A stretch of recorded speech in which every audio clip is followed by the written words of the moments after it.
In today's video, I'm going to show you how to create links and backlinks in Obsidian. If you really want to get the most out of your notes, learning this feature is a game changer because it allows you to connect ideas instead of leaving them scattered across separate pages.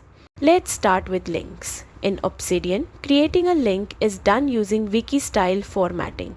All you need to do is type the title of the note you want to link to inside double square brackets. For example, if your note is called Daily Reflections, you simply type 2 opening brackets, write Daily Reflections, and then close with 2 brackets.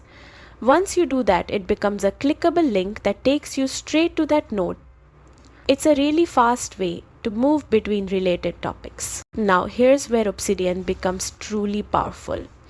Whenever you create a link like this, Obsidian automatically creates what's called a backlink.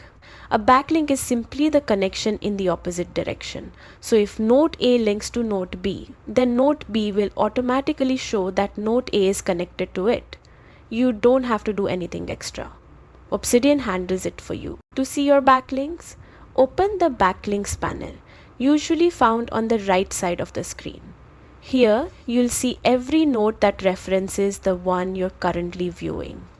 This helps you trace your thought process and discover relationships between ideas that you may not have noticed before. Over time, these connections start forming a network of knowledge, almost like a personal Wikipedia.